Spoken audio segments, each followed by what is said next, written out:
When OnePlus announced their very first Pro model smartphone a few years back, they transitioned from flagship killer to all-out flagship, thus keeping in line with their die-hard slogan, never settle.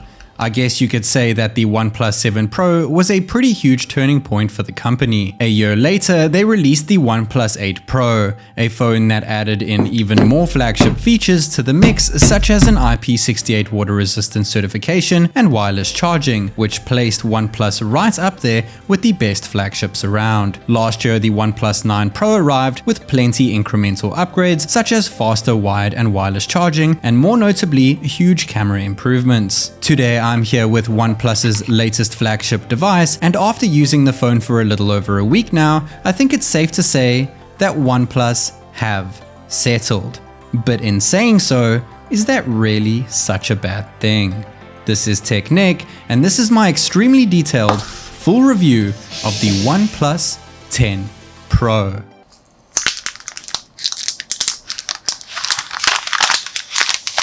The OnePlus 10 Pro comes in two main colorways. You can pick it up in volcanic black, or the color that I have here with me today called emerald forest green. They're both sandstone and they both have microcrystals that resemble glittering, which is actually found underneath the top glass layer. And while the design, that being the camera module, resembles that a lot of the S21 Ultra of last year, the camera module and the design of the OnePlus 10 Pro is actually kind of growing on me. It has its own little unique look and flair. It's glossy, it has a ceramic finish, it has a nice cutout, it has a good feel at the back of it.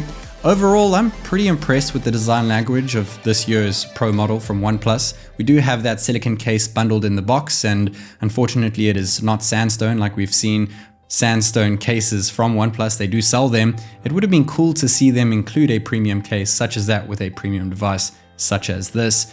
Inside the phone, we are kitted with a huge upgraded 5000 mAh battery, 50 watt wireless charging, which has remained the same in terms of speed as opposed to last year's 9 Pro, but this time we see a bumped up 80 watt Super VOOC wired charging system. So we're going to test that out from 1 to 100% right now. We're going to start from 1% to 100% because they advertised 1 to 100 in 32 minutes. We're going to see if it can do just that. We do have a wattage meter at the bottom left hand corner, and as you can see, the highest I have gotten is a reading of 60 watts, and now it's kind of stabilizing at 40 watts, and we got 12 minutes 54 seconds to get to 50%, 22 minutes to get to 80%. It's dropping all the way down to 16 watts, and we got 100% in 32 minutes and 36 seconds. So I guess you could say it is what they advertised it to be, but it only hit a max wattage of 60 watts, and it kind of landed up getting the same time as last year's 9 Pro, which did it in 33 minutes. Other than battery and charging, we are kitted with the latest Snapdragon 8 Gen 1 chipset run on 4nm process node technology. We also have a new vapor chamber cooling system here. It has LPDDR5 RAM, UFS 3.1 storage, but unfortunately no IP certification this time round. However, this time we do have Gorilla Glass Victus protection on the display, as well as an aluminum frame and a Gorilla Glass sandstone back.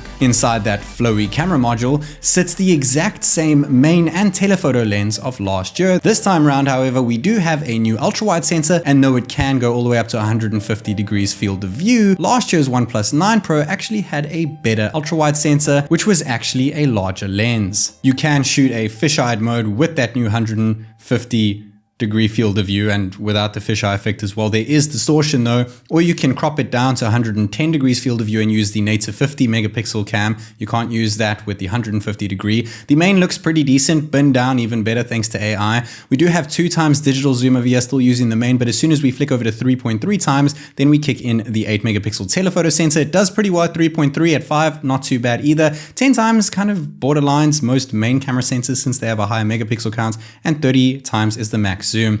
That fisheye effect is probably the biggest selling point of this year's camera setup of the new OnePlus 10 Pro, and while it does do a great job, there is quite a bit of distortion though. I guess that's kind of the effect that you would be going for with a fisheye lens on a regular camera, but it's just a bit of a bummer that you can't shoot at native 50 megapixel mode when using 150 degrees, and the fisheye effect drops it all the way down to 9 megapixels, which in some people's eyes might be a bit of a bummer. The main sensor takes a decent shot up close with portrait. 1x looks okay. There is a 2x portrait mode option, not 3.3. Strangely enough, not really perfect edge detection. And though we do have that crazy ultra wide camera, there is no macro mode over here. And if you do try use the new camera to get up close and personal, it doesn't do a good job at all. We do have a new Hasselblad Pro Mode 2.0 over here. It does all things a Pro Mode should do, and we do have focus peaking, which is an awesome thing for smartphone enthusiasts when it comes to cameras. And now we have JPEG, which of course looks decent. We have RAW, which is great for post-processing, and we have RAW Plus, which offers more detail and a wider range of brightness. There is another mode that we have over here, which is known as X-Pan mode, which was first debuted with the Hasselblad X-Pan cameras. It does a pretty awesome job by widening up the shot and giving you a cinematic view.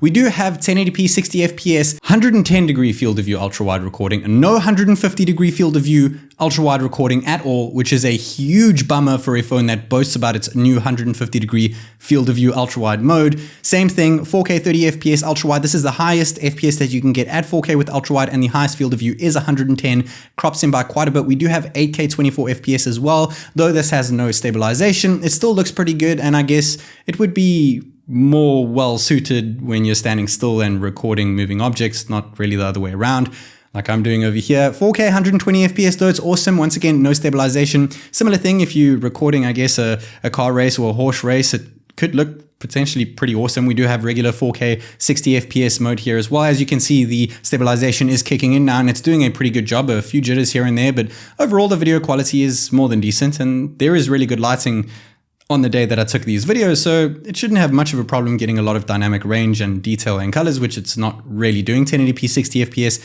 is another option that we have, of course. 1080p 30 FPS is the only resolution and frame count that we can shoot AR highlight video at, which is supposedly pops the colors more and adds more detail.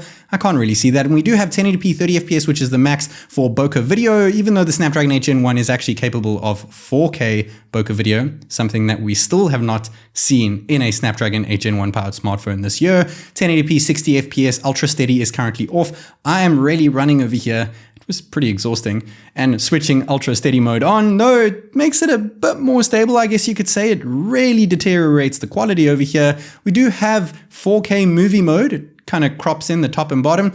Looks really awesome, and with that movie mode we can shoot HDR to give you a cinematic effect. Of course, you're going to want to do a lot of post-processing after filming this, and for post-processing we do have log, which gives us greater dynamic range and freedom in, once again, post-processing. We can also shoot log file formats with the ultra-wide sensor, and we can use the ultra-wide sensor to shoot movie mode with HDR as well. And we do have the regular movie mode too. Once again, looks pretty good. I'm not sure how often I would use it, but it's nice to know that that feature is there. Using those movie modes at night is not really the best situation to use those movie modes at, but I mean, it doesn't do a bad job. HDR is not really made for taking night footage, but the dynamic range is kind of there. 8K, 24 frames per second, once again, no stability. Recording at night, it does an okay job. Shooting over to 4K 120, it actually doesn't look too bad for such a high frame rate. The quality is pretty much on par. 4K 60 FPS is brighter, but coming from 120, the details have really dropped quite a lot.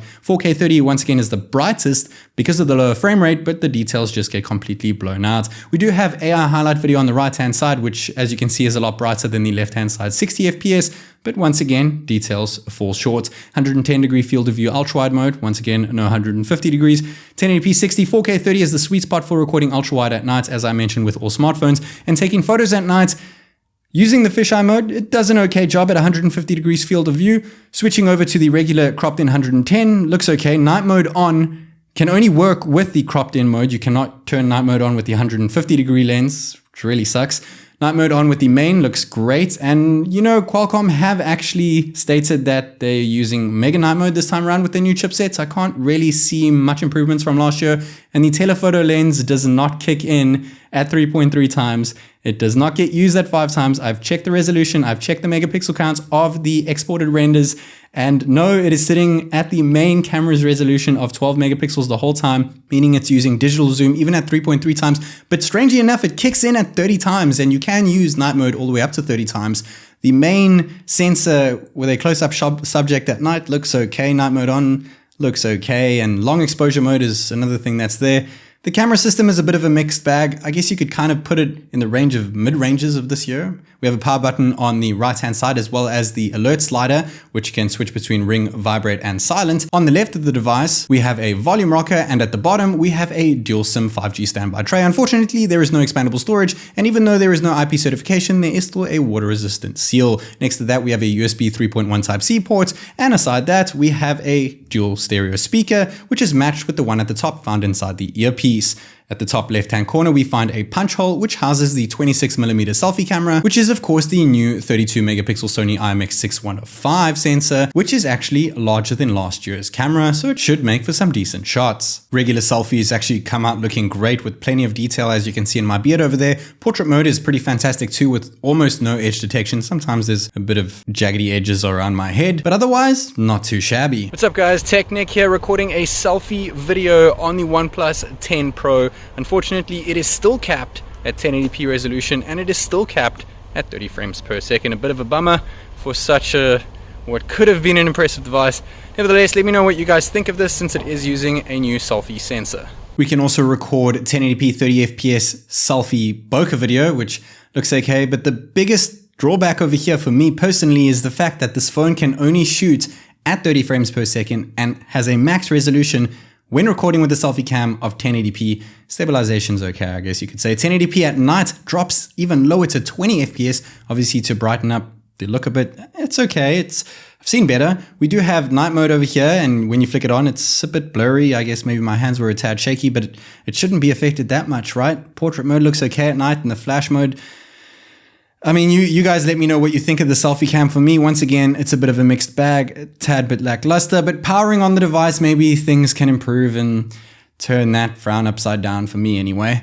We do have an always-on display over here, and underneath that always-on display, we do have an under-display fingerprint sensor, which is optical, unfortunately not ultrasonic. We do have loads of different always-on display options, and it can display at just 1 hertz, which means longer lasting battery when your always on display is on. We do have portrait silhouettes over here, as well as Omoji, which is pretty much copy paste of Memoji from Apple. But anyway, we can also make our own always on display using kaleidoscopes, and it's pretty satisfying. I mean, you would make it once and kind of get bored of it after a while, I guess, but it's still a cool, nifty feature. We do have 2D face unlock over here, but we don't have the new 4th ISP being used for it, which can actually allow for the phone to be unlocked without you even touching it, which is another thing that OnePlus have overlooked. And the display is the exact same size as last year at 6.7 inches. It is still AMOLED, it still has an aspect ratio of 20:9, it is still curved, it is still WQHD plus with a PPI of 526. It still has a billion colors, HDR10+10, but all that jazz, it has the exact same brightness as last year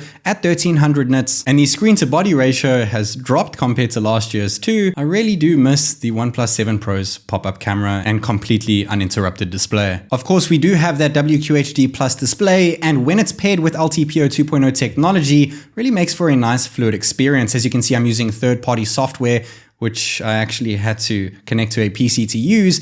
And you can see the frames are dropping all the way down to 1, sometimes even 0 when on a still screen, which is great, meaning the technology is actually being used on some recent Android phones that have the same technology.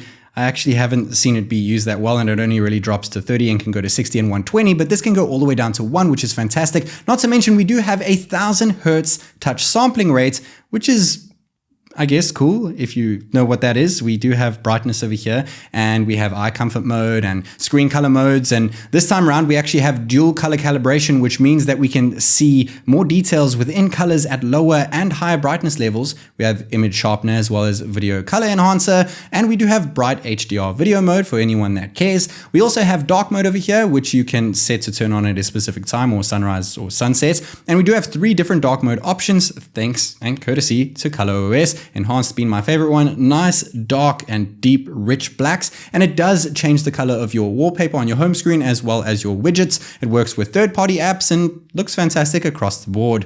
We are kitted with ColorOS 12.1 out the box here in China. The global version might be labeled Oxygen OS 12, but I'm pretty sure it's going to be the exact same thing, with a few little twists and turns here to make it a bit more kitted out. And moving around on it, it's nice and fluid. It's very clean. It's got a lot of customization options within the personalizations menu over here, such as wallpapers, as well as always on displays, and the list just goes on forever. We're talking about different themes and icons that you can adjust and change with different text and different shapes and sizes, as well as your notification tray. You can change the icons within that. And you do have wallpaper color picking.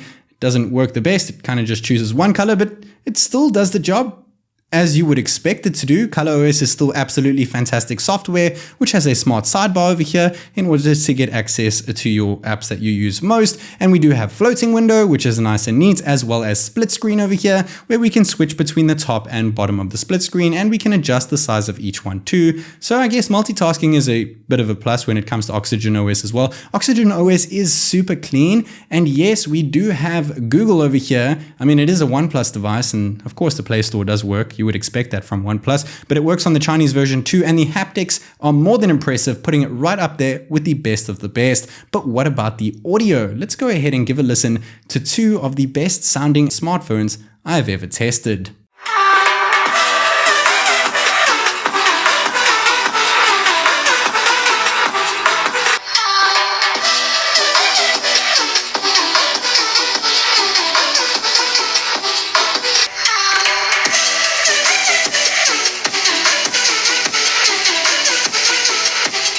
And now it's time to go ahead and test out audio when gaming.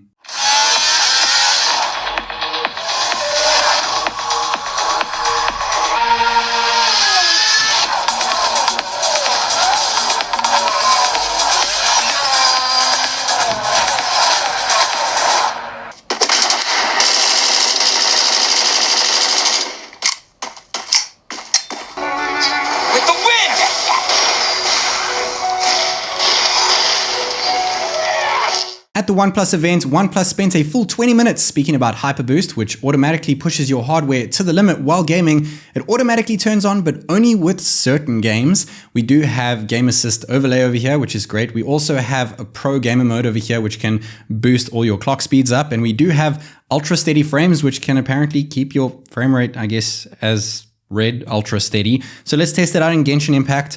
Highest possible graphics, max FPS, we are fluctuating a ton over here, anywhere between 26 and 59 frames per second, hovering around the 40 frames per second mark most of the time, which is the worst I've seen from Snapdragon 8 Gen 1 performance so far. So I guess their new HyperBoost Turbo Tech, whatever it's called, is not really doing the job too fresh.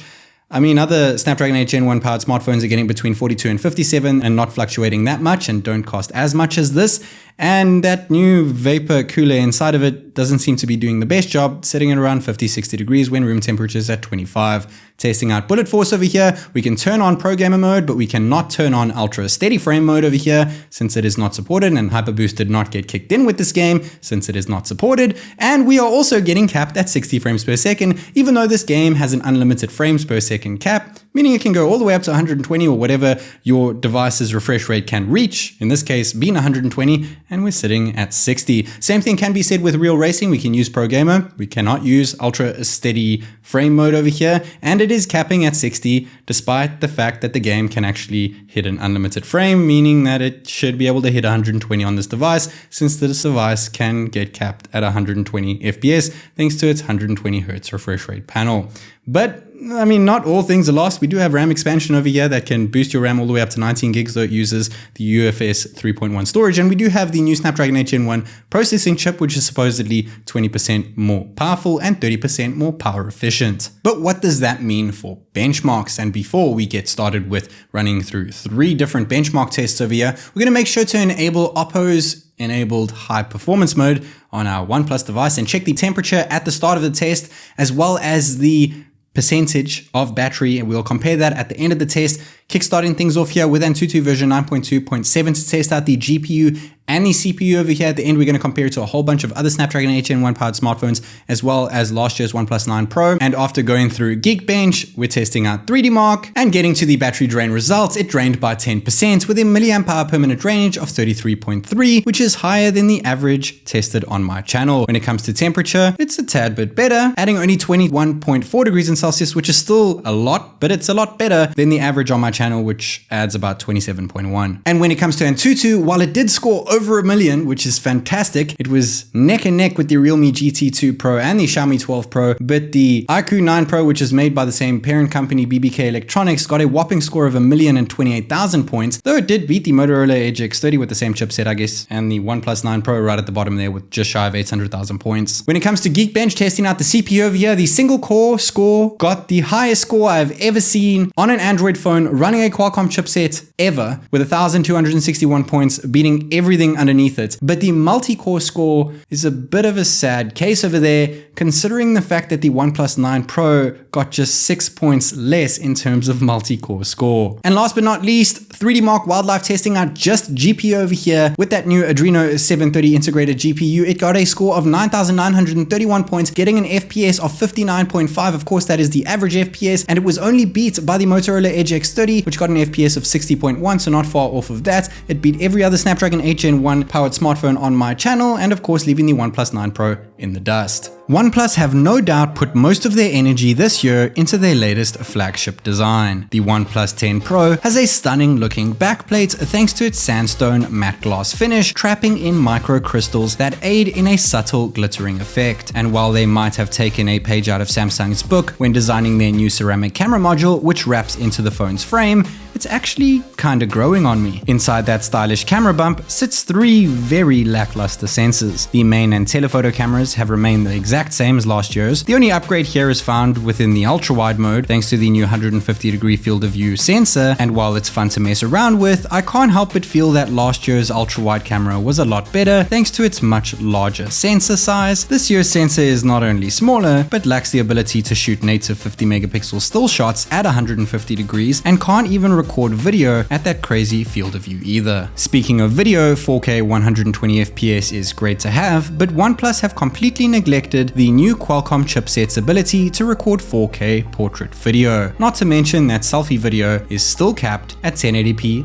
30 FPS. Once in the device, we are kitted with fully fledged Oppo software due to their recent partnership, and while some of you may feel heartbroken by the end of the Oxygen OS era, I can assure you that Oppo's ColorOS software skin is one of the best experiences around due to its clean look and feature-packed customizations. The global version may very well keep the Oxygen OS branding, but I have no doubt it will look identical to ColorOS 12. We have loads of RAM on board, and of course the device is powered by the new 4nm run Snapdragon 8 Gen 1 chipset, which aids in a smooth user experience thanks to LTPO 2.0 technology that allows the display to range between 1 and 120 Hz refresh rates. Hyperboost activates when opening up some games, and while it promises stable frame rates and insane performance, it doesn't deliver in either, and its new cooling system doesn't seem to make much of a difference at all. Not to mention that every game I've tested gets capped at 60 frames per second. The display, while not having changed much from its predecessor other than the new LTPO 2.0 tech, is still very bright and extremely colorful. Not to mention it can produce more accurate colors at lower and higher brightness levels thanks to dual color calibration. The battery has finally increased to 5000 milliamps, and while wireless charging has remained the same at 50 watts, wired charging has been bumped up to 80 watts. With that said, it only managed to reach a peak of 60 watts, which had it filling up in the same time as last year's 9 Pro, which kind of sums up this year's flagship from what once was a great community-driven smartphone company.